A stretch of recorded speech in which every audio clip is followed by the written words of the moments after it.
lust, debauchery, and luxury. A paradise for men, where endless orgies unfold in magnificent palaces. And the most beautiful women are always ready to please their master. Eastern passions, refined caresses, fiery sultanic love. Want to know what love and sex were really like in the East? Were there any sultans who were not interested in harems at all?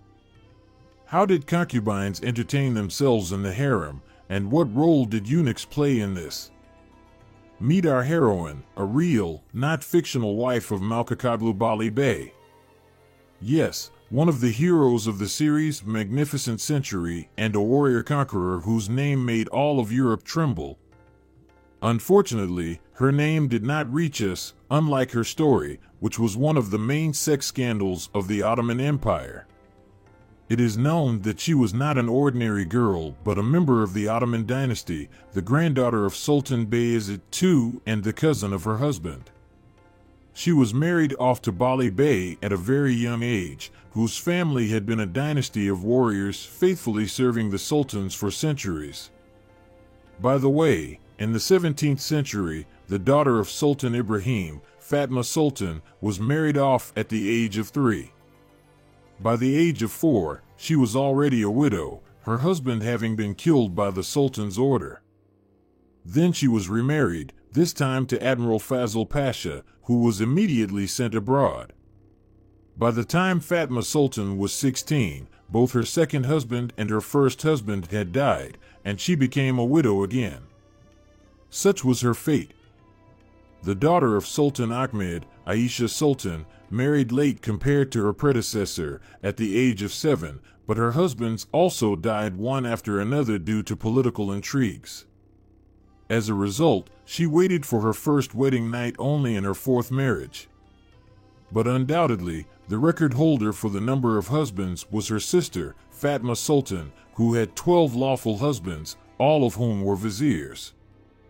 Women in the Ottoman Empire certainly lived secluded lives, in the company of concubines and children. Girls rarely received education. Families usually began preparing for their daughters' weddings when they were just born. Sometimes families wishing to ally promised to marry their children when they were still infants. By the age of 12, girls covered their faces with a veil and were considered eligible for marriage. They were married off without their consent. What do you think of such a tradition? I would be very interested to hear your opinion. However, young men were also not asked for consent to marriage. The groom didn't even see the bride's face or talk to her before the wedding. An ordinary Muslim was allowed to have 4 wives, provided, of course, that he provided each with equal maintenance and decent housing.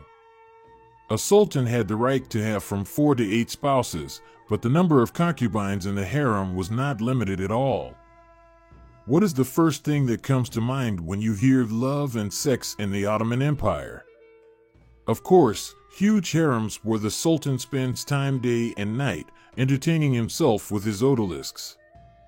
From expenditure books, it can be seen that Suleiman the Magnificent officially had 167 concubines in 1552. He didn't even see the faces of most of them that year, and many he didn't see later either. In the 19th century, the number of concubines in the harem increased to 900. And now add to them concubines and servants. It turns out that about 1,000 people lived in the Topkapi Palace harem. The harem was commanded by the Sultan's mother. To dispel male imagination, I hasten to explain. Harem simply means the female half of the residence. Islam prohibited women from seeing men who were not relatives. Therefore, residents of the Ottoman Empire had to allocate separate rooms for their wives, daughters, sisters, and other female relatives. Can you imagine what it was like to live in this exclusively female collective where they also fought for the attention of one man? After all, the only way to make a career in it was through marriage. It must be said that many women really perceived the harem as an opportunity to make a fairy tale career, to become the wife of the most powerful ruler or the mother of the sultan. A real fairy tale for a commoner whose only asset was beauty, a sort of social elevator. In the harem, strict discipline prevailed. Girls here underwent training, including literacy, poetry, dance art, and, of course, techniques of physical love. The national composition of concubines was very diverse. Women from North African Berber tribes were valued for their passion, while Slavic women were prized for their beauty. They all went to great lengths to attract the attention of the ruler. The Sultan never openly showed interest in any of the concubines. This task was carried out by a servant who could discern the master's wishes by the sparkle in his eyes. To prepare a new concubine for the Sultan's bed, she was taken to the hammam, where her body hair was removed with wax. She would then groom herself and proceed to the Sultan's chambers. Interestingly, during all this time, the Sultan's concubines were not alone in the room. Servants with torches stood beside the bed, illuminating the chambers. It's hard to imagine such a situation in our days, although maybe I'm missing something. However, there were sultans who were completely indifferent to the beauty of the harem inhabitants. For example, Sultan Osman III ascended the throne at the age of 55 and hated women. The first thing he did upon coming to power was to banish all singers and dancers from the harem. To avoid women, he wore shoes with golden and silver nails. At the sound of his clicking footsteps, the harem residents panicked and scattered in all directions. 3 times a week, Osman III would leave the palace in Istanbul. On these days, the city's female residents were also forbidden from leaving their homes and wearing beautiful clothes even behind closed doors. It's frightening to think about what exactly prompted such behavior from the Sultan. Share your thoughts in the comments. I'm sure you have something to say. By the way, if the Sultan still didn't notice a concubine, after 9 years she had the right, with the master's permission, to leave the harem. Her status as a free person was confirmed in writing. In this case, she would usually be matched with a good husband, provided with a house and a substantial dowry, and given regular payments from the treasury, something like a pension. Ottoman dignitaries considered such marriages a great success because these beauties, with their excellent upbringing, also had connections at court. One French diplomat who served at the Ottoman court said, "Women in this empire play a significant role." It's enough to say that 100 years after the reign of Suleiman the Magnificent, it was called the female sultanate. Almost a century. And although men officially sat on the throne, it was the women of the harem who actually ruled the country. Not wives, but the mothers of the sultans. For example, the Greek Kozum Sultan or Turhan Sultan, brought from Russia, the mother of Mehmed IV. Between them, by the way, there was a serious struggle for power in the harem. The Russian won. But let's return to our heroine, married off at a very young age to the renowned Bali Bey. She never saw her husband at all. He spent all his time on military campaigns and battles. One of the military campaigns, the Hungarian one, became a turning point for his further career growth. And our heroine sat alone at home, surrounded by concubines, and missed him greatly. She was a young, noble, and very wealthy girl. And all she lacked for happiness was one thing: she longed for love. In Islamic civilization, there really was a completely different attitude towards love and sex. In Christian Europe, sex was considered a sin, and love between husband and wife was allowed only for the sake of procreation. In Russia, before entering into a romantic relationship, people even removed their crosses. But in the Islamic East, on the contrary, sex was considered a natural continuation of spiritual love. The Persian Sufi poet and Sheikh al-Islam al-Ansari wrote a scholarly treatise titled The Happy Muslim Marriage, in which he asserted that love is incomplete without physical union. I quote, "If you have not loved and known passion, then you are like one of the stones in the desert." By rejecting physical love, a Muslim rejects the gift sent to him by the Most High, which means insulting. Therefore, in the East, European platonic love was perceived as something perverted. Before embracing his concubine or wife in bed, an inhabitant of the Ottoman Empire always sought the blessing of the Most High and was not afraid, like a Christian, that he was indulging in debauchery. On the contrary, he knew that in bed, he was doing a good deed that would help him avoid hell on Judgment Day, among other things. And if the result of intimacy was the birth of a child, then the list of good deeds would significantly expand until the last descendant of that child lived. Such an attitude towards sex in the 18th century astonished Europeans who discovered the Ottoman Empire and perceived it as full approval of licentiousness. Europeans were shocked by the idea of harems. Wealthy dignitaries, caught up in the trend, set up harems in their homes with the daughters of their less affluent friends. Don't you think that the influence of the Ottoman Empire on European customs is exaggerated? Orgies, which became popular among European aristocracy in the 18th century, were impossible in the harems of the Ottoman Empire. Because in reality, there were many prohibitions regarding everything related to sex here, which were strictly enforced. Any concubine would revolt if the Sultan suggested sharing the bed with another woman. In fact, modesty was encouraged even among the slaves themselves, and for most of history, they wore very modest clothing. And the décolletage flaunted by the actresses of the series The Magnificent Century would have caused strong anger in any sultan. According to European legends, when the Sultan entered the harem, the girls would start dancing in front of him at the sign of the eunuchs until he threw a handkerchief to one of them. This chosen one of the Sultan would then supposedly come to him on the bed at night. However, in reality, often eunuchs and the Sultan's mother watched over whoever spent the night with the Sultan, which of course did not prevent him from sometimes choosing a beauty himself when visiting the harem. Tradition also dictated that those who met on the love bed, even if they met only for intimacy for the first and last time in their lives, exchanged tender verses. The biggest seeker of carnal pleasures among the sultans is considered Sultan Murad III. Historians still cannot name the exact number of his children. There were approximately 106 to 130 of them. His reign was a golden age for slave traders who sold concubines to the palace at the highest prices. The story of Ibrahim is also indicative. Before ascending the throne, he sat in captivity, fearing to be strangled at any moment, and as a result of all that he experienced, he lost his masculine strength.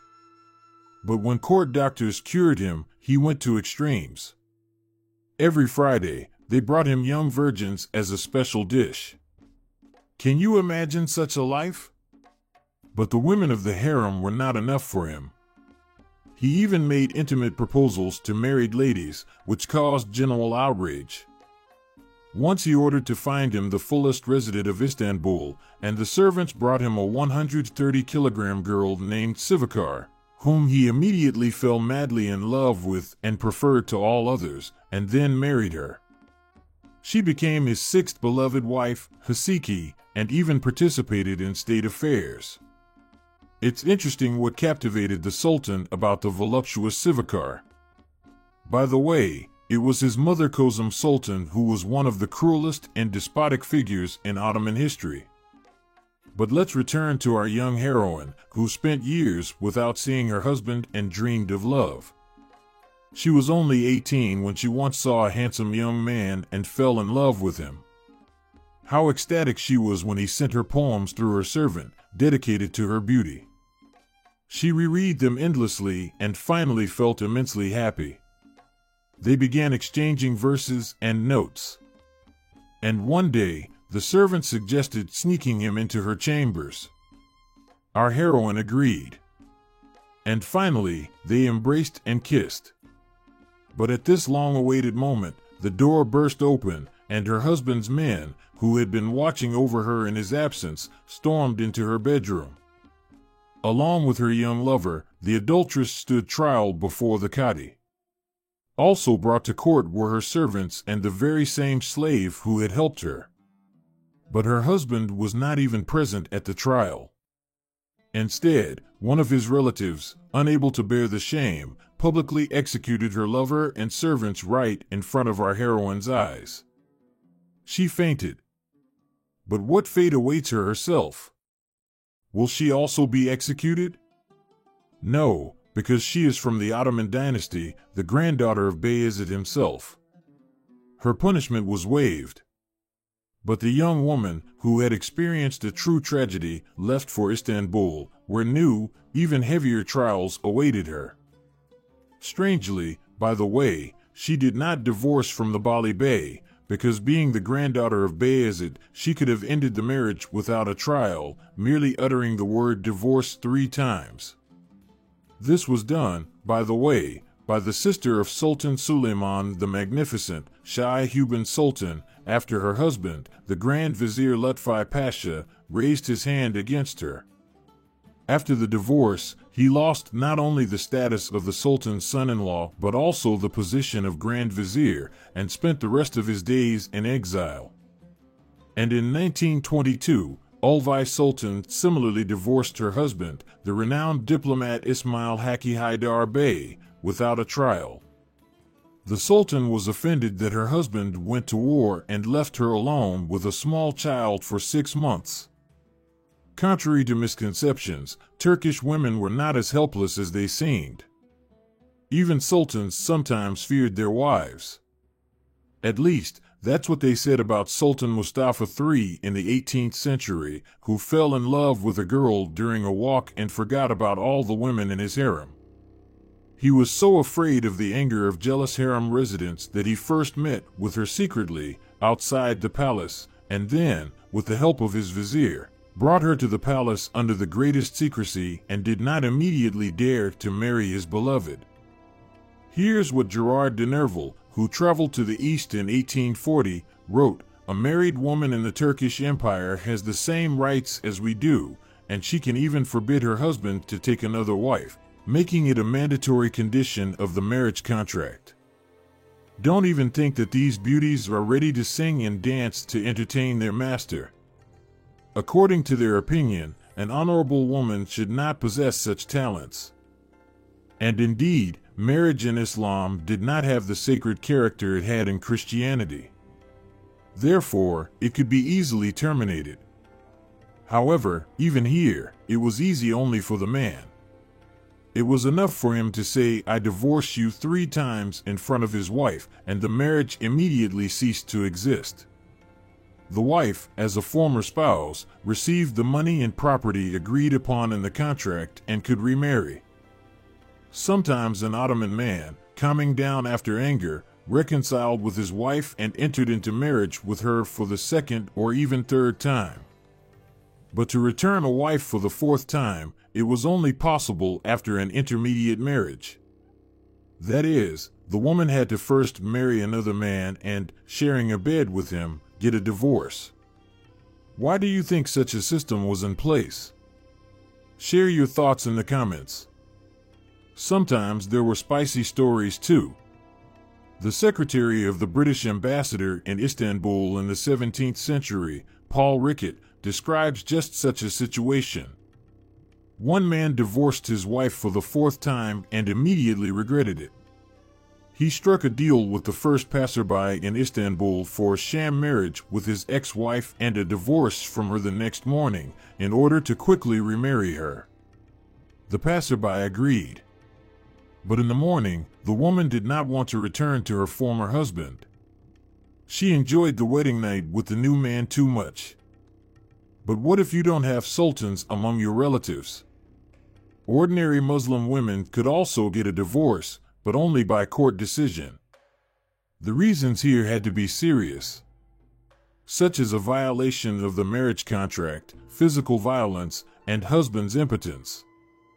However, in the latter 2 cases, the judges were not in a hurry to make a decision on divorce. The judge gave the man a year to consummate the marriage. If he failed within a year, the spouses were divorced. But let's return to our heroine, who fled after the trial and the death of her lover in Istanbul. She tried to come to her senses and move on with her life. Over time, her wounds healed, and she noticed a very handsome young man who had long been seeking her favor, managed to rekindle her feelings, and dared to sneak into her chambers. As a result, the couple even had a daughter. Of course, the wife of a warrior conqueror who had been away on military campaigns for many years could not easily raise a daughter. And she settled the girl with a nanny. The poor woman hoped that no one would suspect her happiness. But the daughter of Shahzad Mahmud, one of the sons of Bayezid II, accidentally saw the wife of Bali Bey when she was pregnant. Do you want your shame to kill all the daughters of the Ottoman dynasty? If our sultan hears even a whisper of your shame, he will kill you and those involved in it, she said and spat in our heroine's face. At that time, Yavuz Sultan Selim ruled, before whom all the courtiers trembled, and the head of anyone who committed such a transgression would certainly not remain in its place.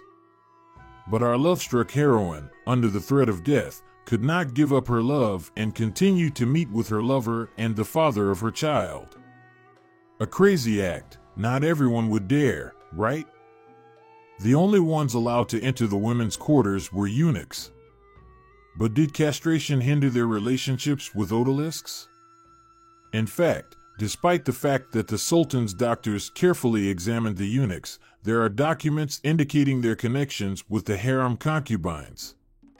It is commonly believed that they lacked attraction to the opposite sex, but it turns out that for those who were castrated at a very young age, attraction to women could awaken over time.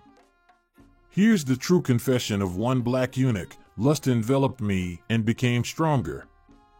After all, there were constantly the most beautiful women around. They behaved frivolously and paid no attention to my presence.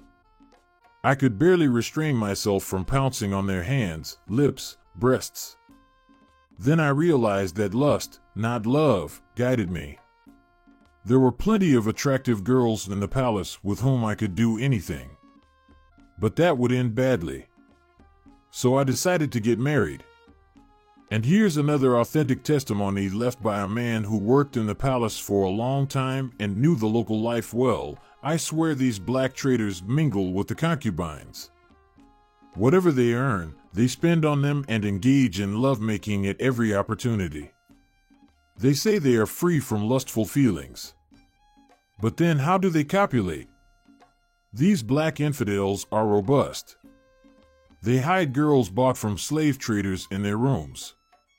When it comes to their mistresses, they are ready to tear each other's throats out. I worked in the old palace for 18 years and I know what I'm talking about. Does a woman get the same satisfaction from a black eunuch as she does from a healthy man? If you want to know, I'll tell you yes, and maybe even more. 2 of my colleagues married concubines sent from the harem. A week later, they divorced because their wives had the courage to claim that eunuchs were much better in bed. So much for eunuchs. I don't know about you, but this information came as a big surprise to me. Meanwhile, our heroine did her best to hide her secret. She generously paid anyone who knew about her child, sent them expensive gifts. But the secret gradually ceased to be a secret. Finally, it was the Istanbul Qadi who found out about her. The Qadi summoned the lover of Bali Bey's wife to court and sentenced him to a beating with sticks and banishment to Edirne as punishment. There, the mistress's lover fell seriously ill and died. When our heroine learned what happened to her beloved, she went to Edirne, ordered his grave to be dug up, and sat beside it for a long time. Rumor has it that she went mad and even tried to make love to him. Despite Islam's strict attitude towards all kinds of deviations, sexual scandals were not uncommon in the Ottoman Empire. One of the most notorious was the fate of our heroine. Another scandal rocked Istanbul in 1577. Enterprising pimp named Mustafa organized a system of providing a special kind of service in the harems of Istanbul. He found attractive young men and, disguised as hairdressers and tailors, sent them to the women's quarters of the palaces. Such services were wildly popular among young husbands left unattended, and young widows who spent long and passionate hours in the arms of their hairdressers. But one day, one of such tailors was caught in the act and, after torture, forced to confess everything. Mustafa was arrested, and his gang was disbanded. This shocking revelation made husbands think for a long time.